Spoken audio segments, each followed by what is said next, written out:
Hi everyone. My book this week is called A Letter for Bob, and it's an interesting book because it's based on a true story where a young girl wrote a letter to the family car. All right, so we're going to find out a little bit about who Bob is and why someone was writing him a letter. So here we go. And A Letter to Bob is written by Kim Rogers and it's illustrated by Jonathan Nelson. So I've already sort of given it away that Bob is a car, but here we go. Dear Bob, Mom and Dad told me about the day they bought you at the dealership when I was a baby. Everyone was so excited, and I giggled in my car seat. They said that your paint sparkled in the sun, your seats felt feather soft, and you had that new car smell. That made Mom and Dad act like kids on Christmas morning. Buying a car is an exciting thing. Oh my goodness, my pages want to turn. There we go. Every car deserves a name, so when I could talk, I called you Bob. Bob stuck with the rest of the family too. It fit.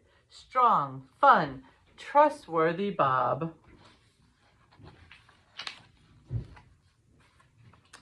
We've made so many memories with you at Wichita Annual Dance, putting on regalia.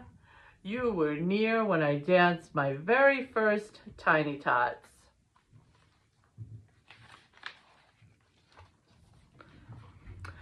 And a few years later, when I ate too much fry bread at the Indian Hills powwow, and he didn't seem to mind. Sorry about that. And the other stuff we spilled or splashed or dropped. Sorry about that too. On our vacation from Oklahoma to Grand Teton, when we spotted the moose in the bristly sagebrush, Mom yelled, "Get in the car now!" And you sped away so fast.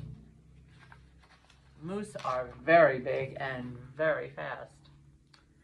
Then you took us to Yellowstone, where Old Faithful shot up to the sky right on schedule. You brought us there and back all in one piece.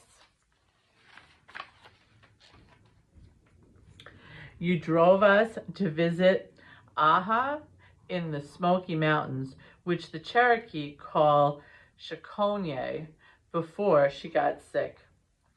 Dad had said the water is, you were close when she watched us at Sliding Rock. The water was so cold, it took our breath away. Dad had said, the water is just fine, burger. He thought he was so funny.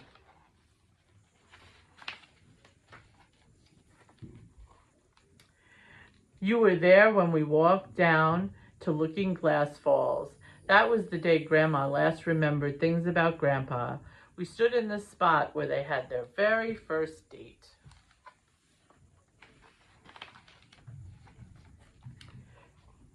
You got us to Casey's baseball games and Abby's lacrosse tournaments and the Oklahoma State Fair and to school.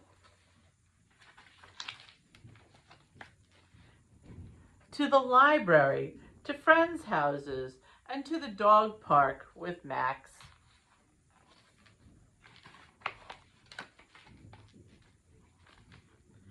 You took us to the hospital when Jenna was born, and then when we brought her home, you were with us.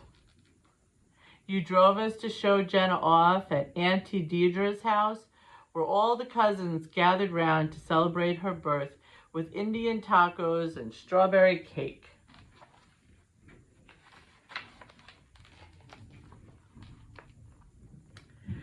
You were a big part of our family, always waiting to take us on another adventure or drive us home.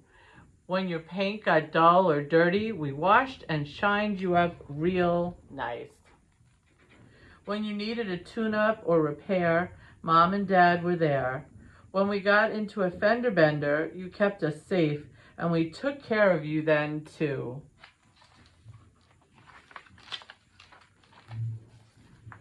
Today is hard because it's the day we say goodbye. We've loved having you, and you will always be part of us. But when families grow, sometimes they need bigger cars.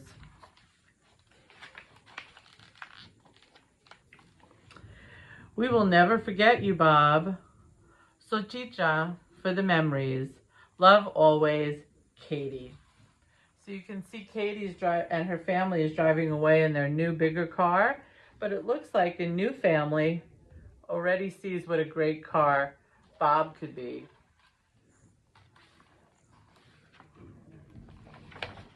And then at the very back of the book, I always like to point this out, the author put some author notes, tells about how this story was based on her real life experience of when her and her parents were buying a car in Jacksonville, North Carolina.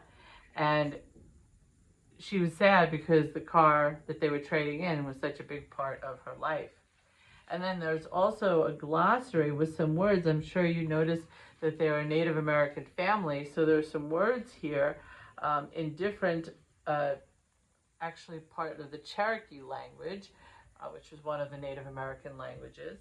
So the definitions are here as well. So you'd understand those a little bit better. And some of the tribal locations that they mentioned in Oklahoma and by Grand Teton. All right? And then at the very back, she actually writes a note, Dear reader, do you or your family own something that has become a friend? Maybe it's a plush toy like a stuffed toy rabbit or bear. Maybe it's a baby blanket that travels with you everywhere. For Katie, it's a car named Bob, a car that carries her and her family to big and everyday adventures and is forever folded into their hearts. Whatever may be special to you, I hope you reflect on it fondly and with gratitude like Katie does with Bob in this story. So I hope you have something that's very special to you. Maybe it is your family car, or maybe it's something else. I'd love to know. I hope you enjoyed our story this week, boys and girls, and have a great day.